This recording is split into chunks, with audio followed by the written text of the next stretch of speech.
मामले में आज कोर्ट में सुनवाई हुई है, क्या हुआ? देखिए, अभी ये मामला जो है अदालत में विचाराधीन है, सब जुडिस मैटर है, क्योंकि शुक्रवार को जो पिछले 17 तारीख को फैसला आया था माननीय उच्च न्यायालय का, जो पिछले 2002 से मामला लंबित था, 2 दशकों से लंबित था, उसका फैसला जो है हिमाचल प्रदेश सरकार के हक में आया था।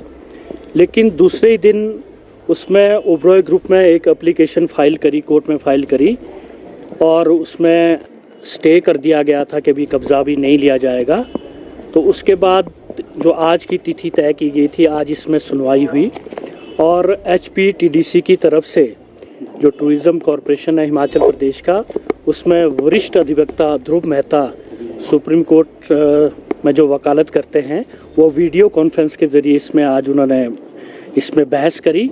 और अगला जो हमारा जो कंटेंशन था कि भी हमने जो लेटर जारी किया था कब्ज़ा लेने वाला, वो उसमें हमने रिप्लाई जब उस एप्लीकेशन का दिया था वो विड्रॉ किया है आज। और उसके बाद ओबरॉय ग्रुप ने ये जो 18 तारीख का फैसला था उसमें उसको चैलेंज करते हुए एक पुनर्विचार याचिका कोर्ट में डाली है, जिसे रिव्यू पिटीशन आप कहेंगे। और उसमें रिव्यू पिटीशन में उन्होंने उस ऑर्डर को कुछ खामियां उसमें बताई है कि ये खामियां रही है, अलबत्ता उसमें कोई खामियां नहीं है, ये कोर्ट ने तय करना है। और उसमें आज हमारे जो HPTDC के कौंसल थे वरिष्ठ अधिवक्ता ध्रुव मेहता जी, उन्होंने सर्विस जो है एक्सेप्ट कर ली है और 8 तारीख तक उसका हमने जवाब देना है।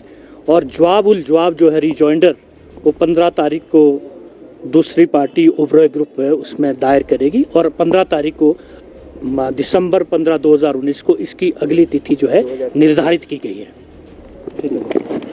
में जज साहब ने नोटिस इशू कर दिया अदर साइड को, the other side has accepted notice and they will file a reply by 8th of December and the matter will be listed in court 15 दिसंबर को।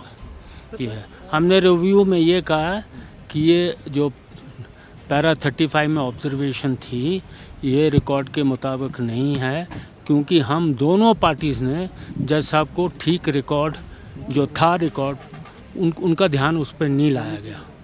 तो उन्होंने अभी दूसरी साइड जो बोलेगी उन्होंने रिव्यू में नोटिस इशू किया, मैटर सब जुडिस है।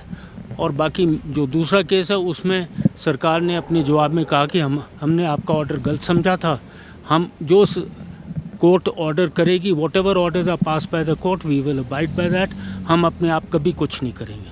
वो रिकॉर्ड करके जज साहब ने हमारी एप्लीकेशन जो क्लैरिफिकेशन की थी वो डिस्पोज ऑफ कर दी है, रिकॉर्ड कर दिया कि आगे से जो भी पार्टीज हैं दोनों वो वही करेंगी जो कोर्ट कहेगा, अपनी मर्जी से कोई कुछ नहीं करेगा।